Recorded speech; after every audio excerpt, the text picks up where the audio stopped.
Welcome back to VV study. मेरा नाम है संतोष कुमार। आइए आज हम देखते हैं आपका सबसे बेहतरीन टॉपिक। फाइनेंस का एक सब्जेक्ट है security analysis and investment management. Finance का एक और सब्जेक्ट है वर्किंग कैपिटल मैनेजमेंट, जिसको सिर्फ हमें बाद में देखेंगे। पहले हम देखते हैं security analysis and investment management. तो सबसे पहले है MBA third same. MBA third same का एक स्पेशलाइजेशन है। क्या है स्पेशलाइजेशन? फाइनेंस। ठीक है, फाइनेंस है। ओके, फाइनेंस के अंदर दो सब्जेक्ट हैं। एक है सिक्योरिटी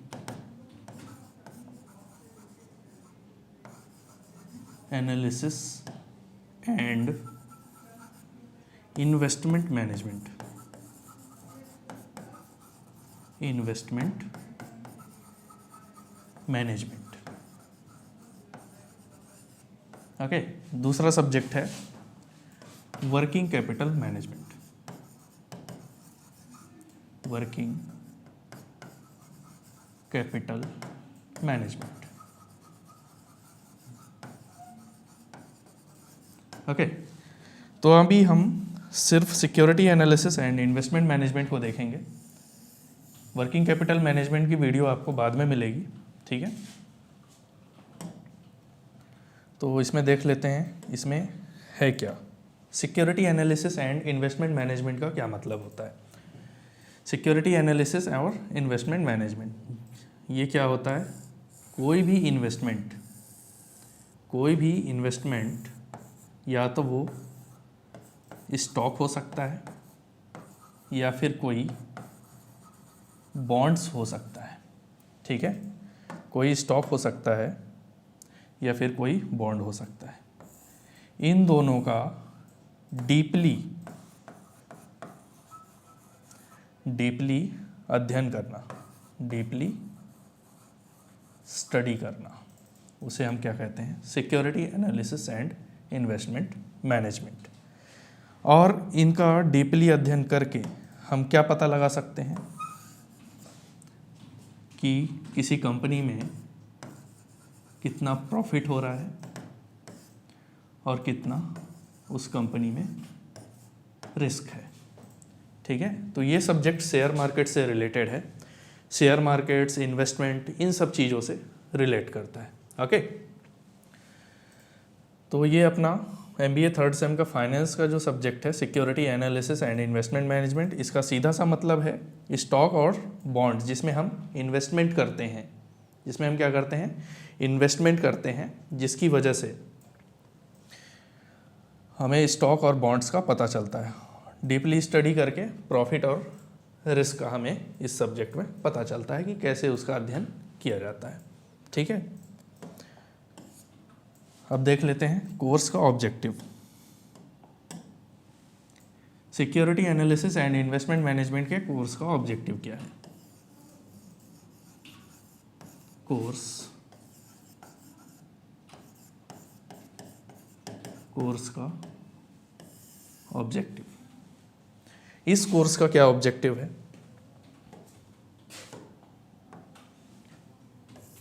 इस कोर्स का ऑब्जेक्टिव है अंडरस्टैंड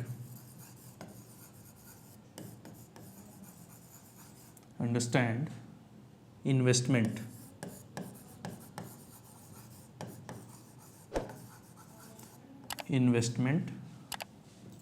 एंड एनालाइज।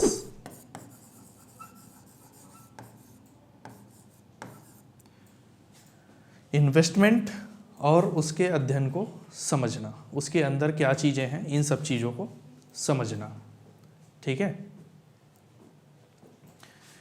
इस कोर्स का यही ऑब्जेक्टिव है कि हम जहाँ पर भी इन्वेस्ट करते हैं, मान लीजिए FD हो सकता है या फिर कोई शेयर मार्केट हो सकता है, तो उसको हमें डीपली समझना और ये तय करना कि उसमें इन्वेस्ट करना चाहिए या फिर हमें नहीं करना चाहिए। ओके, इसमें कई चीज़ें हैं, जैसे कि ये हो गया एक, अगर हमें कहीं इन्वेस्ट करना है तो हम क्या करेंगे, सबसे पहले हम मार्केट देखेंगे, उसका मार्केट क्या है। ठीक है, मार्केट कैसा है, हमारे आसपास का मार्केट कैसा है। मार्केट से मेरा मतलब है कि आसपास के लोग किस में ज़्यादा इन्वेस्ट करते हैं। ओके, जैसे कि अब हम देख लेते हैं, इसमें कई लोग एफडी में इन्वेस्ट करते हैं। ठीक है, एफडी क्या देता है, एफडी मतलब फिक्स्ड डिपॉजिट। एफडी में इन्वेस्ट करते हैं तो इसमें लो रिस्क और लो रिटर्न मिलता है। क्या मिलता है इसमें, एफडी में लो रिस्क और लो रिटर्न। ठीक है, अब यहाँ पर बात कर लेते हैं शेयर्स की। शेयर्स, इसमें क्या है, हाई रिस्क, तो क्या मिलेगा हमें, हाई रिटर्न मिलेगा।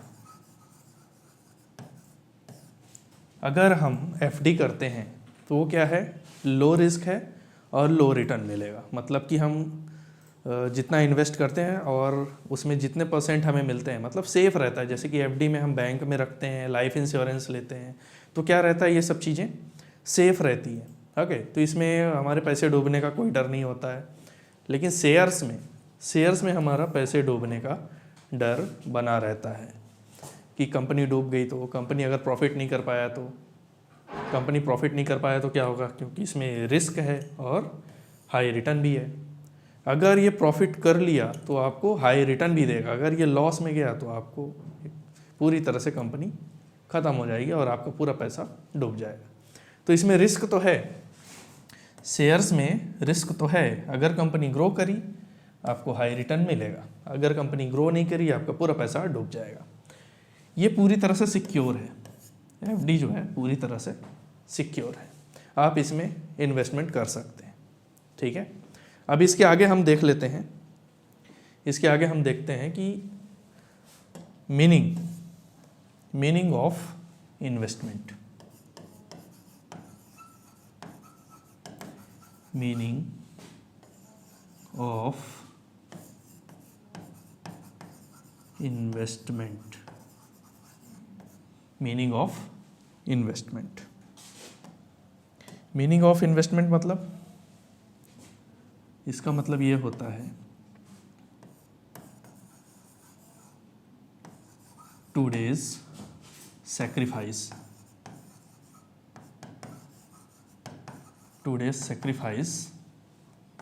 एंड टुमारोज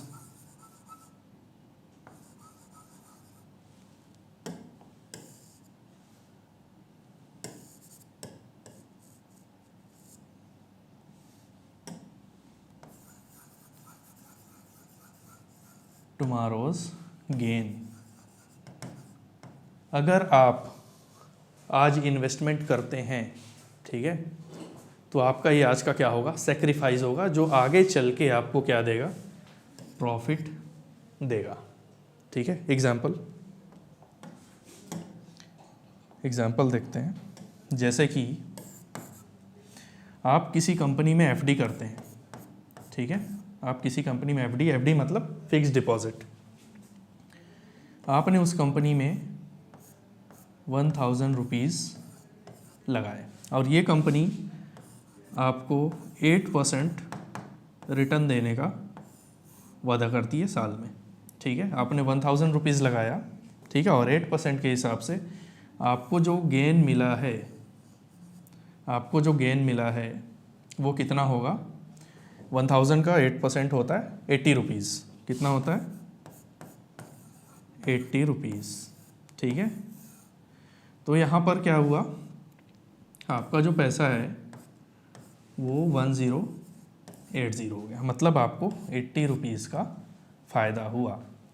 यहाँ पर आपको क्या हुआ, 80 रुपये का फ़ायदा हुआ। तो ये होता है पावर ऑफ इन्वेस्टमेंट की मीनिंग, कि आप अगर आज सेक्रीफाइस करते हैं तो आपको आगे चल के कल फ़ायदा 100% मिलेगा ही मिलेगा। ठीक है,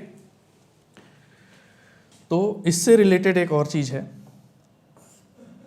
ठीक है, put your money put your money to work. आप अपने पैसों को कहाँ लगाइए? काम पर लगाइए। अपने पैसों को काम पर लगाइए। अगर हम अपने पैसे को जेब में रखते हैं या फिर किसी सेफ जगह रखते हैं, अलमारी में रखते हैं, तो आपका पैसा क्या हो रहा होता है? सो रहा होता है। ठीक है, इसमें 3 चीज़ें हैं। पहला है सैक्रिफाइस, त्याग। ठीक है, त्याग। दूसरा है टाइम। ठीक है, दूसरा है क्या? टाइम। तीसरा है अपना गेन। ठीक है, गेन मतलब प्रॉफिट। हमने जितना इन्वेस्ट किया है वो प्रॉफिट करके देगा, उसे हम गेन कहते हैं। ठीक है, तो यहाँ पर हम देखते हैं कि सेक्रीफाइस पहले कैसे करते हैं। Put your money to work. आप अपने पैसों को काम पर लगाइए। अगर उसे हम अपने जेब में रखते हैं या फिर किसी अलमारी में दबा कर रखते हैं, तो आपका पैसा क्या हो रहा होता है? सो रहा होता है। आपका पैसा बढ़ेगा ही नहीं। क्यों नहीं बढ़ेगा? क्योंकि आपका पैसा सो रहा है। आपने उसको कहीं ऐसी जगह इन्वेस्ट नहीं किया कि उससे वो पैसा बढ़े। ठीक है, जैसे कि हम देखते हैं, अगर आज आप सेक्रीफाइस करते हैं, अगर आप पार्टी नहीं करते,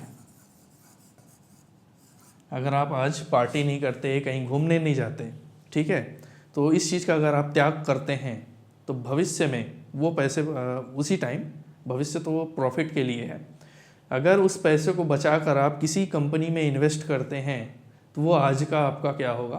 त्याग होगा, आपका सेक्रीफाइस होगा। ठीक, अब जब भी आप इन्वेस्टमेंट करते हैं तो तुरंत ही रिटर्न नहीं मिलने लग जाता। उसके लिए क्या लगता है? टाइम लगता है। यदि आप 1 साल के लिए या फिर 5 ईयर्स के लिए इन्वेस्ट करते हैं तो ही आपको यहाँ पर रिटर्न मिलेगा। टाइम बहुत इम्पोर्टेंट है। अगर आपने इंतज़ार करना नहीं है, सेक्रीफाइस नहीं करना है, तो फ्यूचर में ग्रोथ नहीं मिलेगी। ठीक है, अगर आपने पार्टी किया, ठीक है, आपके पास मान लीजिए 10,000 रुपये हैं, आप सोचते हैं कि मैं इसको ऐसी जगह इन्वेस्ट करूं कि ये पैसा बढ़े, घटे नहीं बढ़े, तो आप कहाँ इन्वेस्ट करेंगे? एक तो अपना एफडी है, ठीक है, एफडी हो गया। आप बैंक में आरडी भी कर सकते हैं। ठीक है, आरडी छोटे से लेकर बड़ा टाइम ड्यूरेशन का रहता है उसमें। ठीक है, आपका आज का त्याग, आज का जो टाइम है, जो आप टाइम इन्वेस्ट करेंगे, सेक्रीफाइस तो आप कर ही रहे हैं। ठीक है, आपके पास 10,000 है, आप पार्टी नहीं करते, आप कहीं घूमने नहीं जाते, खर्चा नहीं करते, सोचते हैं कि ये पैसा हमारा बढ़ना चाहिए। आप क्या कर रहे हैं उस वक्त? त्याग कर रहे हैं। त्याग मतलब सेक्रीफाइस कर रहे हैं और उस चीज़ को बढ़ने के लिए टाइम दे रहे हैं। आप उस चीज़ को बढ़ने के लिए क्या दे रहे हैं? टाइम दे रहे हैं। और जब आपका वो टाइम निकल जाएगा तो आपको बढ़िया ग्रोथ मिलेगी उस चीज़ में। क्या मिलेगी? ग्रोथ मिलेगी। ठीक है, एक एग्जाम्पल से समझिए आप। एक एग्जाम्पल से मान लीजिए आप कोई एक फल खा रहे हैं, कोई फल खा रहे हैं, आपको पता है उसके अंदर बीज है। ठीक है, उसके अंदर क्या है? बीज है। और आप अगर उसे खा लेते हैं, आप उसे खा लेते हैं, मतलब आपने सेक्रीफाइस नहीं किया, आपने उस बीज को कहीं लगाया नहीं। ठीक, आपने खा लिया और उसे ऐसे फेंक दिया। ठीक है, तो प्रॉफिट आपको मिलेगा नहीं, आपको प्रॉफिट नहीं मिलेगा। प्रॉफिट कैसे मिलेगा? आपके पास कोई फल है, आप सोचते हैं कि मैं इसके फल को, ऊपरी का जो हिस्सा है वो मैं खा लेता हूँ, अंदर का जो बीज है उसको निकाल के मैं ज़मीन में लगा देता हूँ और डेली मैं उस पर उसका ध्यान रखूँगा, उसको पानी दूंगा, उसको धूप दूंगा, उसको छाँव दूंगा, जब ज़रूरत पड़ेगी तो मैं उसके लिए अवेलेबल रहूँगा। तो उसमें आपने क्या दिया? सेक्रीफाइस दिया। ठीक है, दूसरी चीज़ आपने टाइम दिया। ठीक, अब वो फल आने वाले टाइम में एक न एक दिन तो बड़ा होगा। कुछ समय पहले आपके हाथ में एक फल था, उसके अंदर 2-3 बीज थे, उस 2-3 बीज में से एक बीज अंकुरित हो गया। अब वो फल क्या होगा? बड़ा होगा। उसमें बड़े होने में कितना लगता है? टाइम लगता है। बड़े होने में क्या लगता है? टाइम लगता है। और जैसे ही वो फल बड़ा होगा और बड़ा होते होते वो एक फल से ऐसे 1000 फल बन जाएगा। ठीक है, तो यही हुआ कि आप अगर सेक्रीफाइस करते हैं, टाइम उसको प्रॉपर देते हैं, तो प्रॉफिट में क्या मिलेगा आपको? गेन मिलेगा, प्रॉफिट मिलेगा आपको। भविष्य में आपको क्या मिलेगा? प्रॉफिट मिलेगा। जैसे कि आपने इन्वेस्ट किया था 1000 रुपीज़ FD में और 8% का रिटर्न मिल रहा था, तो एक साल बाद आपको 1080 रुपीज़ मिला। ठीक है, तो ये होता है पावर, इन्वेस्ट करने का, सेक्रीफाइस करने का पावर। एक एग्जांपल और देख लेते हैं। ठीक है, मान लीजिए ये कौन है? एक किसान है। ठीक है, इसके पास एक बोरी गेहूं है। एक बोरी क्या है? गेहूं है। ठीक है, एक बोरी गेहूं। तो ये चाहता तो उसको क्या कर सकता है? बनाकर, इसको पिसाकर क्या कर सकता है? आटे में कन्वर्ट कर सकता है और उसकी रोटी बनाकर खा सकता है। लेकिन ये सेक्रीफाइस में नहीं आता। अगर वह किसान सोचता है कि मैं इसको अगर नहीं खाता हूँ, सेक्रीफाइस करता हूँ, इसमें थोड़ा टाइम लगाता हूँ, तो एक बोरी से 10 बोरी बन जाएगा। ठीक है, तो ये क्या करता है? किसान अपने खेत में ये एक बोरी को पूरी तरह डालता है, खेत में गिरा देता है। ठीक है, जब ये खेत में गिराता है एक बोरी गेहूं, तो तुरंत तो फल नहीं देगा, ये तुरंत तो गेहूं उग नहीं जाएगा। इसके लिए क्या लगेगा? सबसे पहले किसान ने क्या किया? इसको खेत में डालने के लिए सैक्रिफाइस। ठीक है, सबसे पहले क्या किया? सैक्रिफाइस किया। ओके, इसको पीस के वो खा सकता था, रोटी बनाकर खा सकता था, लेकिन नहीं, उसने क्या किया?